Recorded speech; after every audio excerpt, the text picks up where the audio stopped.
नमस्कार दोस्तों। एक अकेला सब पर भारी, ये नारा देने वाले प्रधानमंत्री नरेंद्र मोदी का बहुमत जाने के बाद इतना बुरा हाल होगा कि बीजेपी के ही नेता बेइज्जत करेंगे, इसकी उम्मीद तो कभी नहीं की होगी।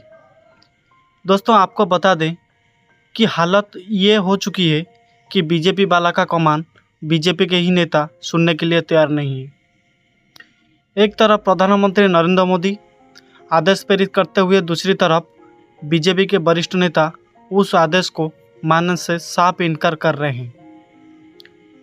ऐसे में मोदी शाह दोनों की हालत खराब है और इन सब के बीच मीटिंग के वायरल वीडियो ने बीजेपी के ही फजियत करवाने या फिर यूं कहें तो पोल खोलने का काम किया है। तो प्रधानमंत्री नरेंद्र मोदी और गृहमंत्री अमित शाह के सामने मीटिंग में कैसे बवाल हो गया, आपको सारी बात मैं इस वीडियो में दिखाऊंगी, लेकिन उसके पहले आप चैनल को सब्सक्राइब करके बेल आइकन को दबा दीजिए। दोस्तों, अचानक बीजेपी दफ्तर पहुंचे पीएम मोदी और कार्यकर्ताओं से पीएम मोदी करेंगे संवाद। तो आप देख सकते हैं कि कार्यकर्ताओं से मुलाकात करने के लिए और संवाद करने के लिए प्रधानमंत्री नरेंद्र मोदी अचानक से बीजेपी दफ्तर पहुंच गए। इसके पहले मोदी शाह और राजनाथ सिंह के साथ भी 1 घंटे मीटिंग की। इस मीटिंग को लेकर दावा ये किया जा रहा है कि आतंकी घटनाओं को लेकर चर्चा हुई है, लेकिन सूत्रों के हवाले से खबर ये निकलकर सामने आ रही है कि सिर्फ आतंकी घटनाओं पर चर्चा नहीं हुई है, बल्कि उत्तर प्रदेश से लेकर महाराष्ट्र, गुजरात में जैसे भारतीय जनता पार्टी के नेताओं में आपसी खींचतान मची हुई है। इसकी रिपोर्ट भी प्रधानमंत्री नरेंद्र मोदी को सौंपी गई है। इसीलिए पीएम मोदी अचानक से बीजेपी दफ्तर पहुंच गए और तो और कार्यकर्ताओं से संवाद भी किया है, और इस संवाद में कुछ बात बनती हुई नजर ही नहीं आ रही है। दोस्तों, आपको बता दें कि भारतीय जनता पार्टी के मीटिंग का वीडियो सोशल मीडिया पर अब वायरल हो रहा है और कहा जा रहा है कि प्रधानमंत्री नरेंद्र मोदी की कार्यकर्ताओं तो छोड़िए, हर नेता तक सुनने के लिए तैयार नहीं है। अब ऐसे में पीएम मोदी टेंशन में दिखाई दे रहे हैं। आप वीडियो में देख सकते हैं कि किस तरीके से जब मीटिंग के बाद बाहर निकले हैं तो चेहरा उतरा हुआ है, और तो और चुपचाप आते हैं और गाड़ी में बैठ जाते हैं।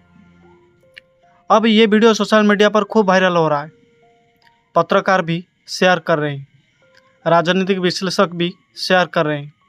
हर कोई वीडियो को शेयर करते हुए लिखते हैं कि मोदी जी परेशान से लग रहे हैं, क्योंकि एक तरफ प्रधानमंत्री नरेंद्र मोदी का जहां चेहरा उतरा हुआ है, वहीं दूसरी तरफ मैं आपको बता दूं कि ऐसा पहली बार हुआ कि प्रधानमंत्री नरेंद्र मोदी जब अपनी गाड़ी में बैठे हुए थे तो उन्होंने फ्रंट सीट की लाइट बंद कर रखी थी।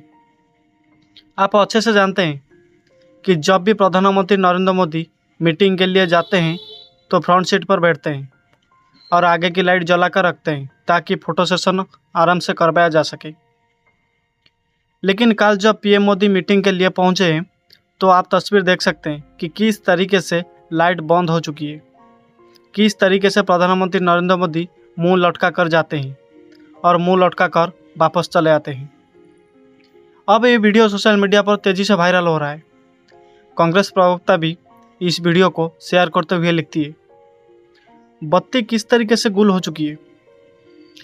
प्रधानमंत्री नरेंद्र मोदी का चेहरा अपने आप में साफ करता हुआ नजर आ रहा है कि एक तरफ जहां बीजेपी के नेता सुनने के लिए तैयार नहीं है, वहीं दूसरी तरफ आरएसएम ने भी खुली बगावत कर दी है।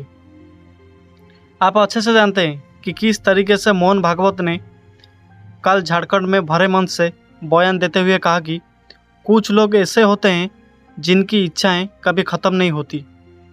ये सुपरमैन बनना चाहते हैं, भगवान बनना चाहते हैं, देव बनना चाहते हैं और परमात्मा बनना चाहते हैं। तो समझने वाले अपने आप समझते हैं कि भागवत का इशारा किस तरफ से, और सिर्फ भागवत नहीं बोल रहे हैं, बीजेपी के नेता भी बोल रहे हैं और विधायक भी बोल रहे हैं। आप जानते हैं किस तरीके से बीजेपी के ही सांसद ने कह दिया कि भारतीय जनता पार्टी दलित विरोधी है, और उत्तर प्रदेश में तो सबसे ज़्यादा बवाल मचा हुआ है। उत्तर प्रदेश के बीजेपी के विधायक ने ये कह दिया है कि अगर बीजेपी आला कमान ने कोई एक्शन नहीं लिया तो बीजेपी 2027 विधानसभा चुनाव नहीं जीत पाएगी। ऐसे में आप समझ सकते हैं कि प्रधानमंत्री नरेंद्र मोदी क्यों टेंशन में दिखाई दे रहे हैं और आखिर क्यों अचानक से बीजेपी दफ्तर पर पहुंचकर कार्यकर्ताओं से संवाद किया है। वैसे मैं आपको बता दूं कि प्रधानमंत्री नरेंद्र मोदी उनके पास उत्तर प्रदेश की हार की रिपोर्ट भी पहुंच गई है कि किस वजह से बीजेपी अच्छा प्रदर्शन नहीं कर पाई। खबर भी मौजूद है। खबर आप देख सकते हो कि एनबीटी न्यूज़ में लिखा भी हुआ है कि यूपी में बीजेपी क्यों हारी। उपेंद्र चौधरी ने पीएम मोदी को सौंपी 15 पेज की रिपोर्ट। अब होगी सीएम योगी से चर्चा। लेकिन इस चर्चा से पहले ही मैं आपको बता दूं कि सीएम योगी ने गृह मंत्री अमित शाह को फ़ोन लगाया है, वो भी गुस्से में लगाया है। खबर निकल कर सामने आई है, आप साफ साफ देख सकते हैं, सुन भी सकते हैं कि रिपब्लिक भारत चला रहा है। इसमें लिखा भी हुआ है कि योगी पर इस वक्त की बड़ी खबर, गुस्से में अमित शाह को लगाया फ़ोन। यूपी बीजेपी में घमासान मचा हुआ है, तो कितना घमासान मचा हुआ है ये किसी से छुपा नहीं है। अब इन सब के बीच प्रधानमंत्री नरेंद्र मोदी को 15 पेज की रिपोर्ट सौंपी दी गई है और इस रिपोर्ट को लेकर दावा ये किया जा रहा है कि योगी आदित्यनाथ के सिर पर यूपी हार का ठिकारा फोड़ने की तैयारी में है। दोस्तों, भूपेंद्र चौधरी और गृहमंत्री अमित शाह ऐसे में प्रधानमंत्री नरेंद्र मोदी ये अच्छे से समझते हैं कि आखिर चल क्या रहा है। आपको बता दें कि पीएम मोदी की तरफ से सख्त दिशा निर्देश दे दिए गए हैं कि कोई भी नेता बेवजह की बयानबाजी नहीं करेगा। ये बड़ी जानकारी। गैर जरूरी बयानबाजी से बचने की नसीहत बीजेपी नेताओं को दी गई है। सूत्रों में ये भी बता रहे हैं कि 10 सीट पर उपचुनाव में फोकस करने की सलाह भी दे दी गई है। केंद्रीय नेतृत्व की तरफ से सलाह दे दी गई है कि सारे के सारे नेता एकजुट होकर काम करें और इसी के साथ बेवजह की बयानबाजी ना की जाए और उत्तर प्रदेश के उपचुनाव की 10 सीट पर फोकस किया जाए। लेकिन इन सब के बावजूद भी भारतीय जनता पार्टी के नेता मोदी की ही सुनने के लिए नहीं तैयार है, मतलब नहीं तैयार दिखाई दे रहे हैं। एक तरफ प्रधानमंत्री नरेंद्र मोदी का कहना है कि बेवजह की बयानबाजी ना की जाए, वहीं दूसरी तरफ केशव प्रसाद मौर्य के समर्थन में बीजेपी के नेता बोले हैं और खुलकर बोले हैं। खबर सुनिए एबीपी में, इसमें लिखा भी हुआ है साफ साफ कि यूपी बीजेपी में नहीं थम रहा है घमासान। पूर्व मंत्री खुलकर कर रही है बयानबाजी। तो पूर्व मंत्री सुनील भरा ने भी खुलकर बयानबाजी की है। केशव प्रसाद मौर्य का समर्थन किया है और कहा है कि भूपेंद्र चौधरी को यूपी की हार की जिम्मेदारी लेनी चाहिए और तत्काल प्रभाव से इस्तीफा देना चाहिए। ये काल ही की खबर है। कल जब प्रधानमंत्री नरेंद्र मोदी ने दिशा निर्देश दिए, उसके तुरंत बाद ये बयान निकलकर सामने आया है। तो इस बयान से आप अंदाज लगा सकते हैं कि प्रधानमंत्री नरेंद्र मोदी की अब भारतीय जनता पार्टी में ही क्या स्थिति हो चुकी है। वैसे मैं आपको बता दूं कि प्रधानमंत्री नरेंद्र मोदी ने भूपेंद्र चौधरी से भी मुलाकात की है और घंटों की मीटिंग हुई है। इस मीटिंग में भूपेंद्र चौधरी को पीएम मोदी ने समझाया है और भूपेंद्र चौधरी समझने के लिए तैयार नहीं दिखाई दे रहे हैं, क्योंकि यूपी की हार को लेकर 15 पेज की रिपोर्ट निकलकर सामने आई है और इन सब के बीच बगावती शुरू दिखाई दे रहे हैं। सीएम योगी भी नाराज है, हाई लेवल मीटिंग बुला रहे हैं, कभी राजभवन जा रहे हैं। वहीं दूसरी तरफ यूपी में बीजेपी के दूसरे नेता भी बगावती शुरू कर अपना कर रहे हैं। अब आप देख सकते हैं दोस्तों कि भारतीय जनता पार्टी की हालत कितनी खराब हो चुकी है। बेचारे प्रधानमंत्री नरेंद्र मोदी खूब समझा रहे हैं, फिर भी नेता समझने के लिए तैयार नहीं है। जब भारतीय जनता पार्टी के पास बहुमत हुआ करता था तो ऐसा बिल्कुल भी नहीं था। आदेश पारित किया जा रहा था और नेता ये सामने के लिए मजबूर होता था, मानने के लिए सारी बात, कि जो नेता प्रधानमंत्री नरेंद्र मोदी से मुलाकात करने के लिए घंटों ऑफिस के बाहर खड़ा रहता था, वही नेता पीएम मोदी से घंटों मुलाकात कर रहा है, घंटों बातचीत कर रहा है।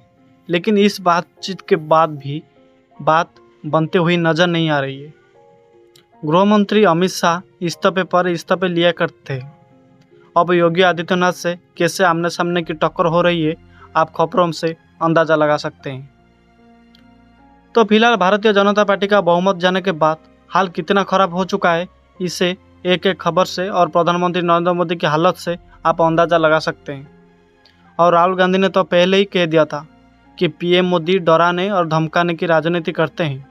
अब ऐसे में जब उनका बहुमत चला गया है तो इनके लिए मुश्किल होगी सरकार चलाना, और इनको साइकोलॉजिकल भी दिक्कत हो सकती है। तो आपको क्या लगता है दोस्तों कि क्या प्रधानमंत्री नरेंद्र मोदी उनको साइकोलॉजिकल दिक्कत हो रही है? क्योंकि बीजेपी के नेता तो सुन नहीं रहे हैं। ऐसे में मोदी जी परेशान है, हैरान है। तो दोस्तों, इसके पीछे का क्या राज है, आपको क्या लगता है? आपकी राय क्या है हमें कमेंट बॉक्स में ज़रूर लिखें। वीडियो को ज़्यादा से ज़्यादा शेयर करें और चैनल को सब्सक्राइब नहीं किया है तो सब्सक्राइब करके बेल आइकन को दबा दीजिए। धन्यवाद दोस्तों।